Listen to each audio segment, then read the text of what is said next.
Hello, parents. My name is Ezra Correas, and I'm a parent facilitator for the Parent Club. And I want to talk to you to give you some tips on how you can promote independence in your teens.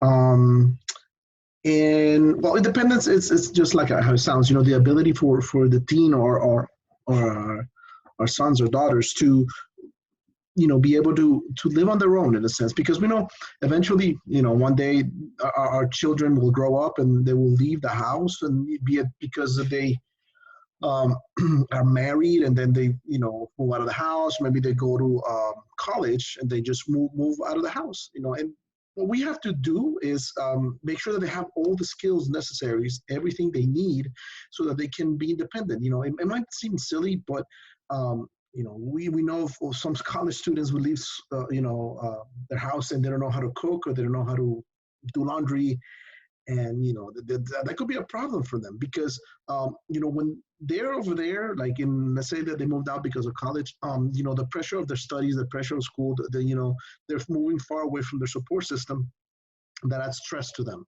And on top of that stress, there's the stress of just the basic everyday things that you need. Mom is not there to cook them breakfast. Dad is not there to help them out.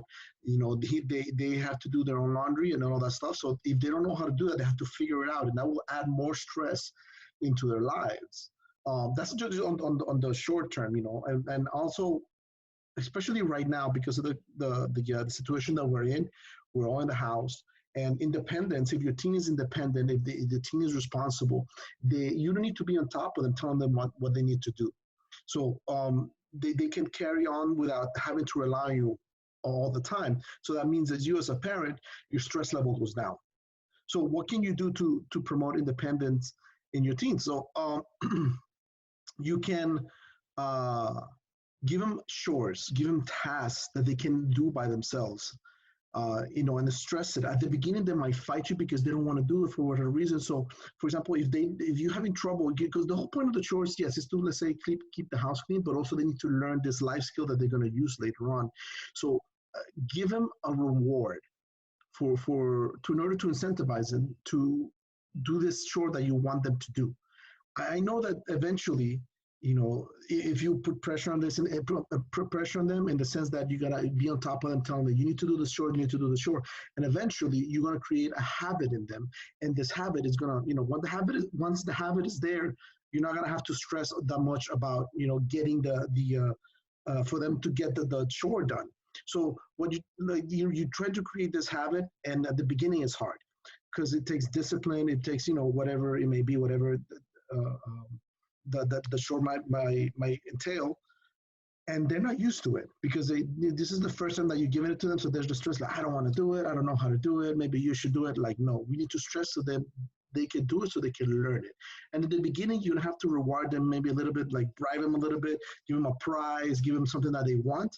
Say, if you do this task for the entire week, I'm going to give you something. I don't know what it would be, but whatever you think is appropriate for them to have. But eventually, you're gonna have to take the reward away once the habit is there, because they need to realize that they need to do this chore because they have to do it, not because you're gonna get a reward.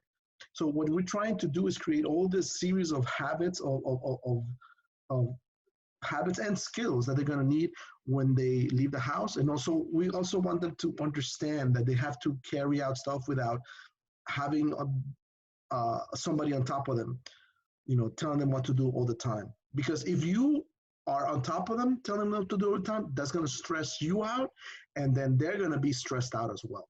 So we as parents, we need to focus on this task. I know it's a long-term task, and that's fine. And this long-term task at the beginning is a high stress because you kind of fight with them. Maybe they don't want to do it. There's a period of there's a learning curve. But once you do that, the long-term result for you, you're going to be less stressed.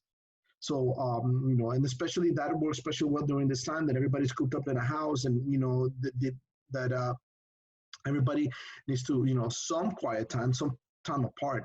But just because, you're not on top of the teenager doesn't mean that they can do whatever they want. There's some responsibilities being in school, being, the classes online is something that they have to be aware of, and they have to pull through. They have to do without you having to be there. Why? Because you as a parent, you're working from home, maybe, if you're lucky. And also, they have to be able to figure out the stuff, the schoolwork by themselves. And if they ask for help, then you can help them. But don't let it be the norm that you solve all their problems, that they come running to you whenever they get frustrated for the first time that they try something. So those are my tips. I hope they can be of help. And thank you for your time.